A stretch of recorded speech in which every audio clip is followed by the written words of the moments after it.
Good evening and happy weekend, everybody. Um, so I was trying to use my new camera phone that I am purchasing from Verizon to film today's episode, but unfortunately, it's a popular one, so they didn't have any in stock at the moment, so they had to ship one in. I'm excited though. If you guys are any techie guys or girls out there, it's the Samsung 22 Ultra. I figured I was up for my upgrade anyway, and I needed a camera. And instead of having two completely different devices and dealing with all that, why not just compile it all in one? I went and picked up the Samsung 22 Ultra. So the camera looks really great, so hopefully my future videos will have way better quality. And then that way, whatever funds I would have to use to go for a camera itself, I can actually get a green screen to hide all this. Anyway, today's episode is going to be I'm going to do a monologue because I'm still not comfortable with the Goodwill Hunting. There's a lot of script that I never really watched a lot to understand because you want to be able to understand the words, have the monologue start to finish. Um, that way you know where you need to put an emotion because a couple points you get, he's he's explaining how personal it is to him what Will said to Sean, um, and how he was rebutting everything he said. He's just like, how would you know? You're just a kid. You haven't experienced everything like war, and love, and loss. And everything. Anyway, I'm still working on that one, but I will do A Few Good Men. You Can't Handle the Truth. I'm pretty confident in that one. Obviously, there's room to grow because before I was just trying to be uh, accurate as possible in imitating the movies itself. But this case, I can kind of leave that and focus on me playing Colonel Jessup as this model. Because I'm sure that's what they look for in auditions is not, oh, great, this guy can sound like Jim Carrey or whatever. It's like, no, this guy played a character that's as convincing as Jim Carrey did. You know what I mean? So that's what I'll kind of do. I mean, I might sound like it at first, but you'll see as I keep trying multiple videos away, when I bring up Jessup's monologue again, hopefully we'll see progression, uh, progress. Sure. Okay. Just a little backstory and warning, and anyone who's to this point of the video, if you haven't seen A Few Good Men and you don't want a big plot revealed, don't watch further until you watch A Few Good Men, because this is a big point. Big point. It's like the tip of the arch. But if everyone's familiar with the film, Jessup is the main antagonist of the story, because he was the colonel in command of Guantanamo Bay. Yeah, it's Guantanamo Bay. Anyway, a Marine was killed, or his medical condition was exasperated, therefore, ergo, he was killed by other fellow Marines conducting what's called a Code Red. Now, what the Code Red is, in that terms, in the movie, is hazing. And if anyone's not familiar with hazing, it was a way that infantry units would self-discipline outside of chain of command and official capacity orders and such to drum someone in line. So someone that's very headstrong, for example, someone that decides to protest the difficulties of boot camp or basic by non-showering. Very familiar Code Red, even mentioned in the movie. A really big familiar form of hazing is the unit grabs you, drags you into the shower, cleans you, but it's the manner in which they do that's vicious.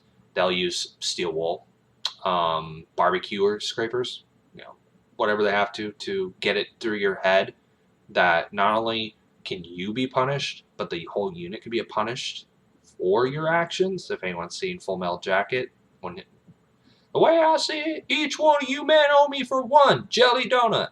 That thing, same thing.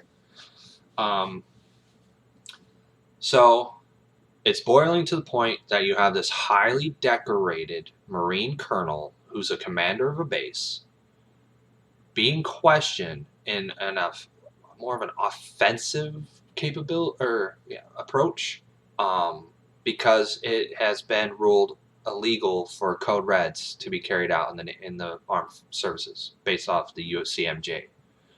Um, so Jessup is disregarding that order. He is still allowing code reds on base and everything, and this one went bad. Uh, so Caffey, throughout the movie, Tom Cruise's character Caffey has noticed that there's a possibility that the line of questioning he can cross-examine Colonel Jessup, Jack Nicholson's character, he might be able to goad him into his ego trip, which will have him confess to calling the code red, which negates the entire prosecution against his defensive clients, which is 2 Marines that carried out the code red who are being charged with murder and a bunch of other stuff. So the things Caffey noticed was Private Santiago, the Marine who passed away, his bags were never packed. He never made any phone calls. There was no preparation for him leaving that base, and he was supposed to be transferred for the rest of his career. He was never going to be back there. He was going stateside, going to a different thing, getting out of Jessup's hair. But Jessup, in a meeting earlier, talked to his cadre, if you will, and said, we're going to train the lad. We're going to make him a Marine. We're going to force him not to be substandard. And so they did this code red. He died. So that was one thing that Caffey noticed, is he didn't have anything packed. Second thing he noticed is when he was meeting Jessup on Guantanamo Bay to try to get the flight logs and everything, trying out when he was transferred and everything, because he's trying to put the pieces together at the beginning of the investigation, he noticed that when it got more and more accusative towards Jessup in any way of like how he handles the unit, how he doesn't have the information Caffey was looking for, Jessup would have like an ego outburst, like he got really defensive, and like at one point he's just like, I sit here and eat breakfast from 1,500 yards from 1,000 Cubans that are trying to kill me. So if you think you can come down here and make me nervous. So he noticed that. He got really defensive for no reason. For a person in his position who is just transferring someone and he's in command of over 3,000 Marines or whatever, why would he be so nervous about one situation like this? Unless he had something to do with it. So that was his second clue, I think, my belief. The last one was just before he pushed for the accusation against Jessup, he did one line of questioning using 2 Air Force airmen from Andrews Air Force Base here, actually not too far from us, in Maryland. He had Lieutenant Weinberg, his co-counsel, go collect them, even though they didn't have recollection of a flight that was supposed to be carried out at 11 p.m. He had them bring him in to be a smokescreen, because Jessup might freak out seeing airmen are about to be added to the witness list and to be asked about this flight that didn't happen but actually did. Jessup fixed the books. Anyway, that was the third thing, is he was this last line of questioning. When he brought it up to them, and then he mentioned them to Jessup, and then he goes on the offense on Jessup, because he's like, this is the last little key I needed, because the whole thing is, if he's doing all this against Jessup and he's wrong, his career is over. And he could face charges, because he tried to muddy a very highly decorated Vietnam vet Marine, right? So you have to be, and he's a colonel. He's a full bird colonel. So you really have to be careful. So this is that point where he just finished that last line of accusative questioning, and then he's getting him to trigger. So he's sitting there, and Caffey, Tom Cruise, he goes on it. He's just like, you know, you told Lieutenant Kendrick to give that order. You cut these men loose. You you fixed the books. You hit that transfer. And he starts going off. And then everyone in the courtroom, like the colonel in charge of the proceedings, the judge, he's just like, Colonel, you don't have to answer that. And then the prosecutor, Cappy's friend, Jack, I think his name was Ross, Jack Ross, is a Marine JAG officer who's also the prosecutor of the United States against the two Marines who committed murder. He's like, Cappy, God damn it! And then he just stands there and he finally does it. He's like, Colonel Jessup, did you order the code red? And then that's when the judge is like, you don't have to answer that, Colonel. And he looks over at the judge ever so slightly. He's like, I'll answer it. And then he looks right at Cappy. I'm talking full on. Like, I'm right, you're wrong, I'm wise, you're weak, blah, blah, blah, right? He's like, you want answers? Cappy's like, I think I am entitled to them. You want answers? I want the truth! You can't handle the truth! Son, we live in a world that has walls, and we need men with guns guarding these walls. And who's going to do it? You? You, Lieutenant Weinberg? I have a responsibility in this country you can't possibly fathom. You weep for Santiago, and you curse the Marines. You do so with a luxury. You do so with a luxury of not knowing what I know. That Private Santiago's death, however tragic, probably saved lives. And my life, however grotesque and incomprehensible to you, saves lives. Now deep down in the places you don't talk about in parties, you want me on that wall. You need me on that wall. We use words like honor, code, loyalty. We use these words as a backbone of a life spent defending something. You use them as a punchline. Now I have neither the time nor the inclination to defend myself to a man who rises and falls under the very blanket of security I provide, and then questions the manner in which I provide it. I would rather you just said thank you and went on your way. Or you pick up a weapon, son, and stand a post. Either way, I don't give a damn what you think you're entitled to. And then Cappy, he's on the attack, right? He comes up and he starts interrupting him. He's like, did you order the code red? He's like, they're all yelling, you have to answer, did you order the code red? You're goddamn right I did! And everyone in the courtroom gets all quiet. Even Cappy's stunned. He's like, I got it, but wow. Right? So everyone's sitting there, and then Cappy's just like, Your Honor, the defense moves to seal its case and press charges. And he starts doing the jargon of the lawyer. He's like, and the witness has rights. And then he turns, because even Ross, the prosecutor, is stunned. Everyone's stunned. Even Jessup doesn't realize the mistake he just made because he's still heated. And Cappy turns to Ross. He's like, Jack. Jack stamps out and he's like, oh. Colonel Jessup. And at this point, two Marines are coming in to flank Colonel Jessup as he's like, what is this? Am I being charged with a crime? This is funny. That's what this is. He's like, forget this. Go back to my base. He's grabbing his cover and everything. He's getting up, moving to stand, and like, sir, please remain. You're under arrest for the. They start reading that, and then he's just like looking around, and he's realizing that he's getting arrested. And then as he turns to the judge to confirm, the judge is acknowledging everything, and then he turns, but the MPs block him because they know he's going after Lieutenant Caffey. He's like, I'm gonna gouge out your eyes. I'm gonna piss in your dad's skull! You fucked with the wrong Marine! Now his shirt's all ripped because they're trying to stop him. He dropped his cover and everything, and then he finally straightens up his jacket, picks up his cover. He's just like, you just weakened this country, son. I hope you understand that. That's all you did here today. And then Cappy comes up, and this is when his ego kind of triggers a little bit, and he's just like, I'm not your son. It's like, I'm an officer of the United States Navy and a member of the JAG Corps, and you're under arrest, you son of a bitch. End scene. It was pretty big. I really like kind of because my whole family is really attached to military role. As like we've had everyone in every branch except the Marine Corps. That was supposed to be me. Sorry.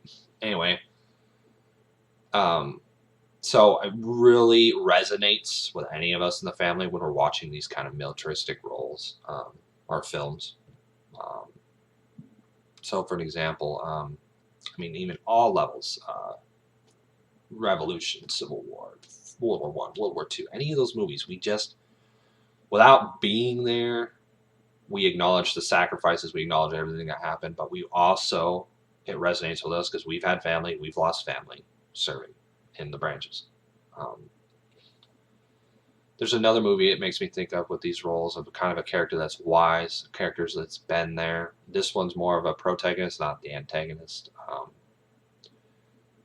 I don't know if any of you have seen Fury with Brad Pitt, John Bernthal, Shia LaBeouf, Michael Pena.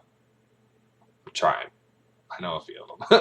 Anyway, it's a really good film, and it's centered around a tank and one tank crew of a Sherman tank, an M4 Sherman tank. Actually, I think it was a Super 8 because it had the whatever. A tank person would tell me, obviously. But it's about this. It's a development of this crew from first landing in Africa, then Normandy, and then marching through France, Belgium, into Germany, fighting at the end of World War II, trying to end World War II, obviously. But the more and more throughout even the film and before the film, because you hear the backstories during the film, they're losing their humanity because of what they're seeing. And two scenes in particular make me think about that. And it would be in the dining room. Brad Pitt, Dom, and Norman, the new guy who replaced who's their new assistant gunner, basically sits next to the driver, and it has one turret or one like machine gun that he can help clear in front of the tank, even low where the top gunner can't get down. Anyway, there's one scene. So he noticed a girl looking through one of the village windows in the village that they were capturing and surrounding. So he took Norman and they went up there and searched and everything. And then he was letting the ladies know that they almost got killed. And basically, they should be lucky that these two found them and not the others in the army. But he actually, time out. Before even this scene, there's a scene before, while they were still fighting, that shows how they lost their humanity and they didn't do things according to code and orders and stuff. But it gets muddied up in war. I would understand. There's an SS officer who was pushing all the children and stuff in the town to be part of the army because Hitler called all total war. Like he needed all hands on deck because they're losing. And they were hanging people that refused, like especially even children. They'd hang them. So as they're separating the children from the actual regulars and the SS soldiers and stuff, and this guy's coming out, Brad Pitt's character knows German, and he looks over to the German villager that's helping them like translate or like finding and identifying the German stronghold inside the village. He turns to him, he's like, in German, he's like, is that the guy that's been hanging the children? And the guy looks at him and looks back at him up on the tank. He's like, yeah. And he's just like, hey, do me a favor. Kill that guy, would you? Points to one of the army rangers on the ground. He's like, "Ooh, this guy with the broken wing?" He's like, "Yeah, kill that son of a bitch." He's like, "Oh, okay." And this guy doesn't even know because he doesn't speak English. All of a sudden, he's getting stopped by two soldiers, and they're pulling him out of line. He's holding his papers up, and he's got his hand in his sling, and he's just all his papers. They get pulled over, and he's just like, "Oh no, buddy, you coming with me?" And they take him out of the way of everybody. And he's like, "Hey, this one's for you, Angel." One soldier shouting to the other one. And then he taps the guy's shoulder. He's like, "Auf Wiedersehen, asshole." And he steps out of the way, and the music's getting more intense. And the guy comes up with his Tommy gun, pushes the guy that was helping Dom out, the villager, locks the hammer, and just just unloads on this guy, and the music got really loud and intense, and everyone's watching. It's like, damn, that guy was surrendering and everything, right? You're not supposed to do that. So just after that, while they're in this village, that's when the two notice the girls. They go up in there. They were, he was shaving, cleaning, and stuff. He offered them a bunch of his like rations he's been collecting, like eggs and stuff that he's had, and ham and stuff. They had biscuits already. The younger couple, the younger male and female, his assistant gunner and her niece, they ended up going into the bedroom because Dom gave them an ultimatum. He's like, she's a nice girl, she's clean. You should take her in there, Norman. Because he's trying to man up Norman is what he's trying to do. Because he needs him to be more vicious so that his tank crew can survive this war. Because that's his promise to his tank crew. So he levels this ultimatum. It's like, you either take her in there or I will. So she understands enough English to know what he's saying. And so she grabs Norman and they go in the room. And then they do actually eventually making love. But at first, Norman wasn't pushing the issue. Meanwhile, Dom's shaving, cleaning up and stuff. There's a scene where he takes the shirt off, and the aunt notices all the scars and the burns on his back from fighting in tanks and shit. Then they're all cleaned up. He put on his change of dress and everything, and the meal's cooked. The other tank members notice where they're at. They find him, and they're kind of trying to do the same thing with Norman, not realizing that Dom's already crossed that level. But they're jealous because she's a beautiful woman, and they felt like they've been abandoned, right? They're supposed to be a family. And John Bernthal plays a really good job of being this like antagonist, and he's just will not let Norma go, will not let the girl go. He like licks her egg and stuff without touching her because that's Dom's rule during the film or the movie. And so Dom switches and everything. And so another thing they try to do to break up this great and awesome, amazing dinner that's not realistic to the war and everything, surreal, I guess would be the word, is Michael Penna's character starts talking about when they landed in Normandy and all the horses died and the smell and the heat and everything, right? And Dom even was just like, don't go there. And then he's just like, why? It's true. It happened. He's just like, whatever, right? So he gives up. He's like, go ahead, do it. So he talks about it, and it's pretty vicious and very gory sounding. And, like, just basically you'll lose your appetite. And then Dom, he finishes his meal and everything, and he's like, well, he didn't finish it, but after they finish it, he's like, beautiful story. Thank you. He's like, we're at here at dinner table.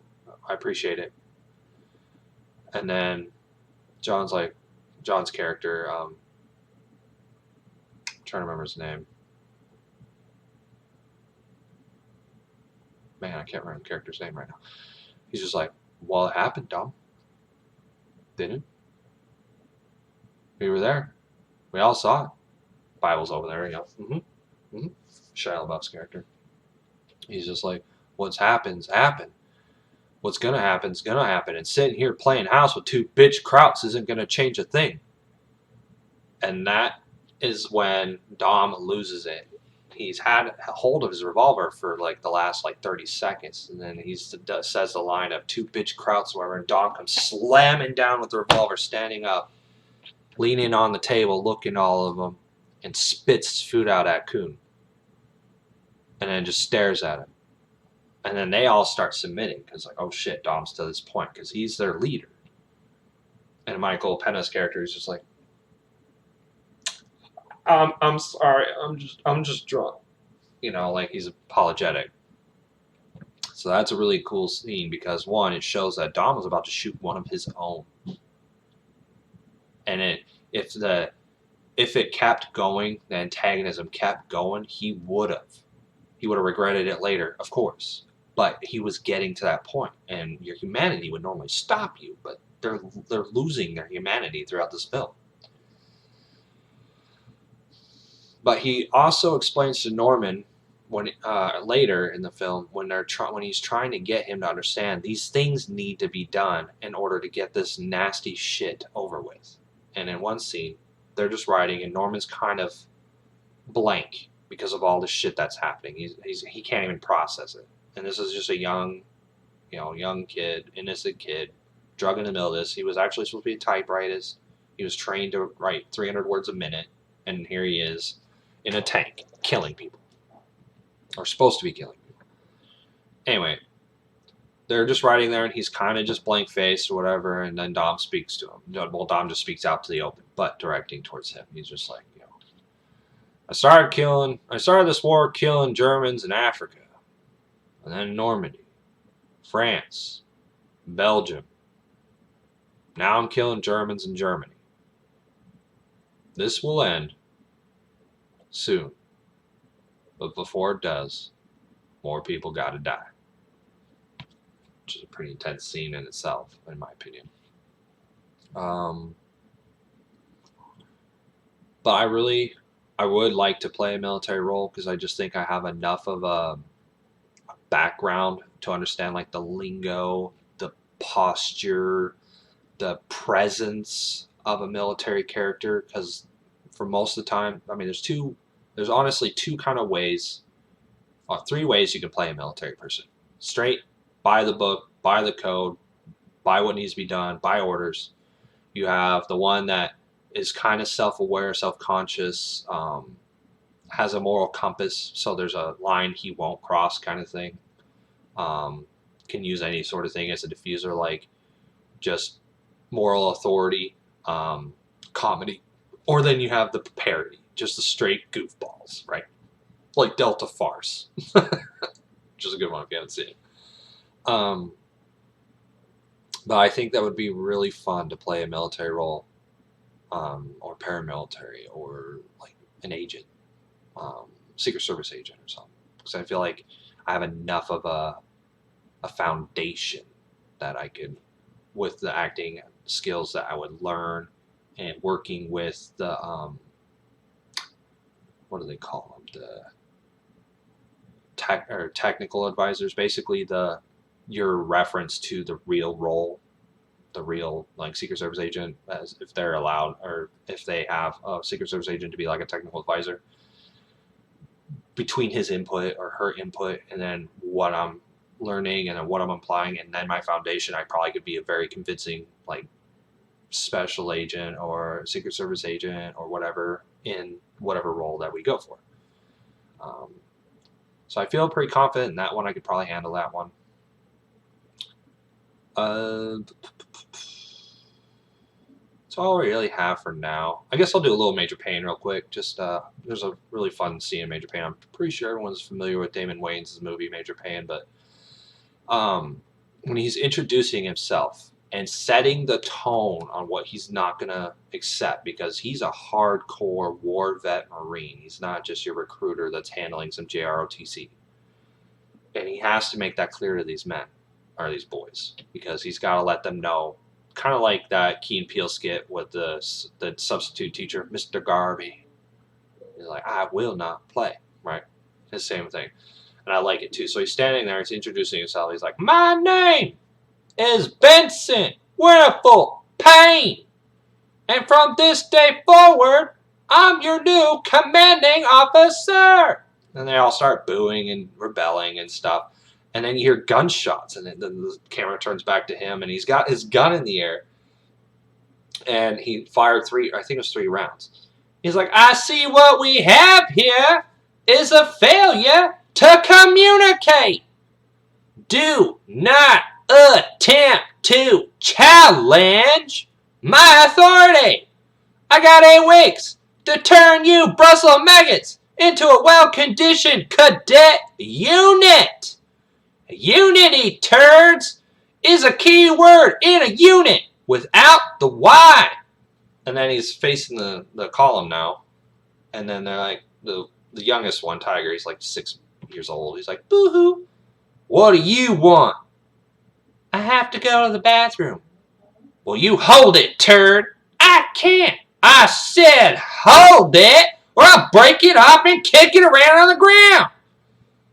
He's like, I am here to win the Virginia Military Games. Whiskey, India, November. Can it get any simpler than that? And then the kid shouts, Major Payne! So he storms up to him. He's like, what, boy? What? He's like, I did something bad. You nasty little worm. Go home and change your huggies, boy, and stop your crying. You think crying's gonna stop Charlie from pulling out his bayonet and stabbing through your little tiny heart? This kid's running away. Right, that's great. This kid sneezes. He looks down the line. What the hell was that, you freckle-faced cartoon? Starts walking over there and he stares this kid down. Like, did I give you permission to sneeze? Well, no, sir. Well, you just hold it in, you turd, before I kick your ass back to Mayberry. And he blows it on his face. I see we have a sickly boy on our hands here, man. Well, I'm about to boost your mill system, son. Drop down. Give me 25 push-ups now. Right? And this kid's all on the ground. Count them loud. 1, sir. And then this other kid starts laughing. So he walks down the line. He's like, bleep, bleep, bleep, bleep, bleep. What are you laughing at, pig boy? He's like, nothing, sir. If I reach in your pocket, might have found any candy? No, sir. What's your name, fat body? Heathcote, sir. Heathcote. You know, you remind me of the Pillsbury Doughboy. If I poke your stomach, make you go, ahoo! You know, I'm about to make room for lunch, bacon boy. Drop down! Give me 30 sit-ups right now! Let's watch that belly roll! The kid's all on the ground. 1, sir. 1, tubby. Come on, pork chop. 2, tubby. And another man's like, woo, he's a pooch. He just starts blurting out shit. He stops down over there. He's like, what's your name, son? He's just like, boys call me Deep, boy, but you call me Deep, right? He gets all like personal with it. And then he's just like, you like how I'm handling these white boys, Deep? He's like, yes, sir. He's like, makes you feel good having a black man in control, right? Malcolm X. Want me to tell you a little secret? Yeah, bro. Come a little closer. And he like leans in like this, and he kind of like leans in, and he's got his Smokey Bear on. He's like, I am not your damn brother. Drop down, give me 20 squat drops right now. That guy's all like, kind of like doing this thing. And then he comes walking by down the line, and then he stops. He's like, and he sees this kid just staring at him. He's just like, you eyeballing me, ass eyes? He's like, no, sir. You plot on me, boy? No, sir. He's like, let me tell you something, ass eyes. Let me tell you all something. War has made me very paranoid. And when a man gets eyeballing me like that, it raises my urge to kill. You understand me? Sir, yes, sir. I can't hear you. Sir, yes, sir. Speak up, maggot. Sir, yes, sir. And then he finally comes across this one guy that's not been doing anything, not responding or nothing. He's like, what's your damage, musclehead? You stupid? You ignorant? Or you just plain old deaf? And then the kid doing push-ups is like, well, yes, sir. He is deaf. Oh. Why, thank you. Now drop down, give me 25 more for speaking out of line. And then he turns to him, he's like, I'm sorry, Mr. Handicap. I didn't mean to offend you. Do you understand sign language? Can you read lips? And the guy's all nodding. He's like, well, let me break it down to you.